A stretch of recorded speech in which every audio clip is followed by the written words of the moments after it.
दोस्तों ये कहानी है एक साधु और एक कुंवारी लड़की की। ये एक खौफनाक जंगल की दास्तां है जहां एक बूढ़ा साधु अपनी झोपड़ी में रहता था। इस कहानी की असल शुरुआत तब हुई थी जब एक रात शदीद तूफानी बारिश हो रही थी। हर तरफ धूप अंधेरा छाया हुआ था, आसमान से बिजली जोर जोर से कड़क रही थी और जंगल में खौफनाक सन्नाटा था। साधु अपनी झोपड़ी में बैठा था, दरवाजा मजबूती से बंद कर रखा था ताकि बारिश और तूफान की सिहत से बच सके। अचानक उसकी झोपड़ी के दरवाजे पर दस्तक हुई। साधु हैरान हो गया कि इतनी रात को कौन आ सकता है। इस जंगल में उसने हिम्मत करके दरवाजा खोला तो देखा कि एक हसीन और नौजवान कुंवारी लड़की बाहर खड़ी हुई थी। उसके कपड़े बारिश में मुकम्मल भीग चुके थे और उसके जिस्म पर हर तलाश वाजे ही रही थी। जवानी उर्ज पर थी। साधु ने हैरानी से पूछा, आए लड़की, तुम कौन हो और इस खौफनाक जंगल में इतनी रात गए और ऐसी शहीद बारिश में यहाँ क्या कर रही हो। और लड़की खौफ ज़्यादा लहजे में बोली, बाबा जी मैं इस जंगल के साथ वाले गांव में रहती हूँ, मैं बहुत डर चुकी हूँ। फिर वो कपकपाते लहजे में कहने लगी, मेरे पीछे कुछ लोग पड़े हैं, वो मुझे मारना चाहते हैं, बराह करम मुझे बचा लीजिए।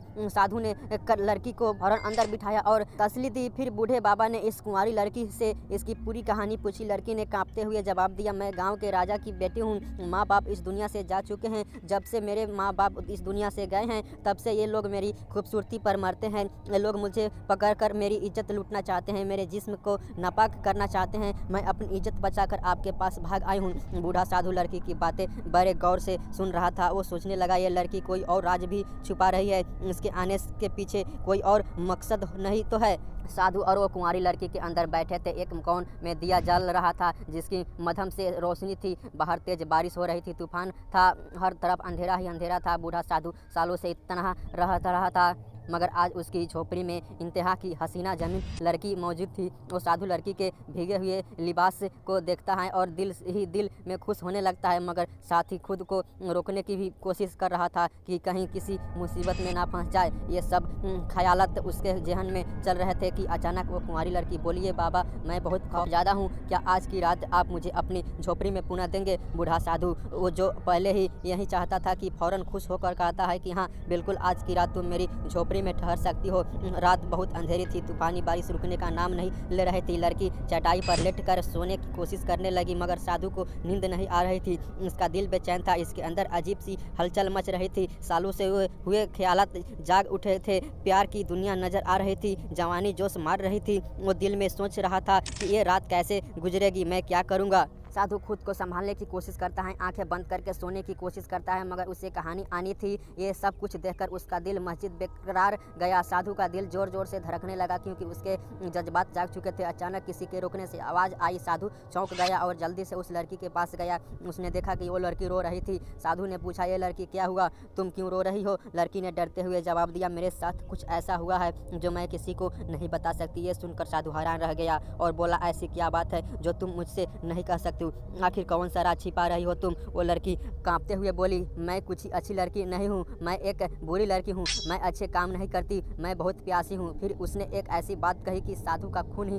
खुश हो गया। वो साधु की तरफ देखकर बोली, मैं कोई आम लड़की नहीं हूँ, मैं एक भटकी हुई आत्मा हूँ। ये सुनते ही साधु के जिस्म में कंपकपी तारे हो गई, उसके पैरों तले जमीन निकल गई। वो डर के मारे घबरा गया। बोला, अगर तुम एक रूह हो तो मैं ये कैसे यकीन से मान लूँ, इसका मतलब क्या है। लड़की ने आह भरी और अपनी कहानी सुनाने लगी। ये बहुत पहले की बात है, मैं एक रानी थी मगर एक शख्स मुझसे शादी करना चाहता था जिसे मैं पसंद नहीं करती थी, लेकिन उसने मुझे हासिल करने के लिए काला जादू किया। मैं उसके जाल में फंस गया और उसने ज़बरदस्ती मुझसे शादी कर ली, मगर मैंने उसे अपनी इज्जत का मान नहीं करने दिया। मैंने उसे शादी की पहली रात अपने करीब नहीं आने दिया। इस बार वो गुस्से में आया गया है और मुझे मारने लगा। जब वो मुझे कत्ल कर रहा था तो उसने कहा था कि मेरी रूह तब तक आज़ाद नहीं होगी जब तक मैं किसी नेक और अच्छे इंसान या साधु के साथ हम बिस्तर न सो जाऊं। ये सुनते ही साधु कांपने लगा। वो लड़की उसका हाथ थाम कर बोली, मैं झूठ नहीं बोल रही, अगर तुम आज रात मेरे साथ न सोए तो मैं हमेशा के लिए इस जंगल में भटकती रहूंगी और मेरी आत्मा कभी सुकून नहीं आएगा। साधु का दिल जोर जोर से धड़कने लगा। लड़की अपने नरम हाथों से उसकी जिस्म को छोड़ रही थी मगर वो परेशानी में था। इतने में ही बाहर में किसी की भयानक की आवाज़ आई। साधु फौरन उठा और झोपड़ी के बाहर आया। उसने तख्त पर एक साये को बैठे देखा। साधु उसे देखकर हैरान रह गया। साधु ने पूछा, कौन हो तुम। वो साया अहिसात अहिसात उसकी तरफ बढ़ने लगा। साधु ने पलट कर झोपड़ी के अंदर देखा, मगर वो लड़की खामोशी से खड़ी थी। उसने कोई जवाब नहीं दिया। साया उसके करीब आया और गर्जदार आवाज़ में बोला, मैं वही हूँ जिसने तुम्हारे पास इस लड़की को भेजा है। ये वही साया था जिसने काला जादू करके इस लड़की को कैद कर रखा था। वो साया जोर से हंसने लगा और बोला, साधु तुम मेरे जाल में फंस चुके हो, अब तुम भटक चुके हो। साधु ने कहा, तुम्हारा काला जादू मुझ पर असर नहीं करेगा। तुमने क्या सोचा था कि मैं एक हसीन लड़की को देखकर भटक जाऊंगा?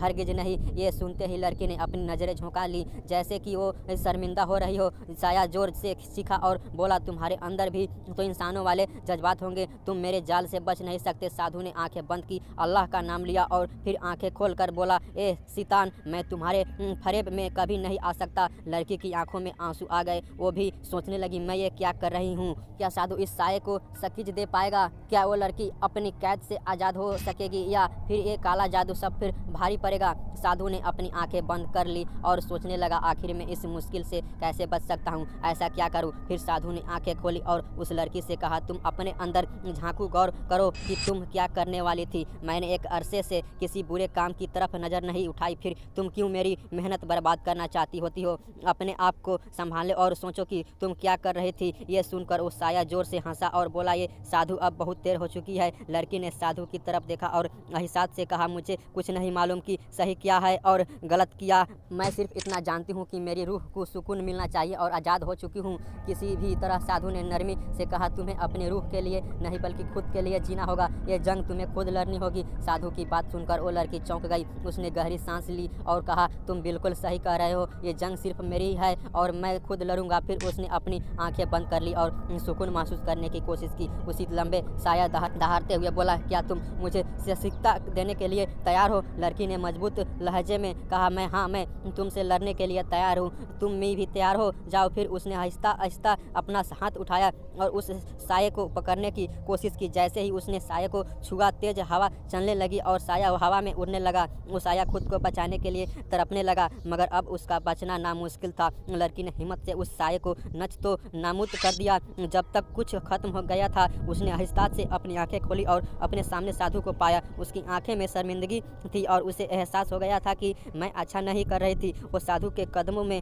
गिर पड़ी और बोली, मुझसे बहुत बड़ी गलती होने वाली थी, मगर आपने मुझे बचा लिया। मैं दिल से आपकी शुक्रगुजार हूँ। साधु मुस्कुराया और बोला, कोई बात नहीं, अब तुम यहाँ से जा सकती हो। लड़की ने सिर झुकाया, आंखों में आंसू लिए और खामोशी से उस जंगल से निकल गई। हमेशा के लिए उसकी रूह आज़ाद हो गई। तो दोस्तों, आपने इस कहानी से क्या सीखा? जो भी आपका ओपिनियन होगा हमारे कमेंट बॉक्स में ज़रूर देना। मिलते हैं अगले वीडियो में, तब तक के लिए टाटा बाय बाय।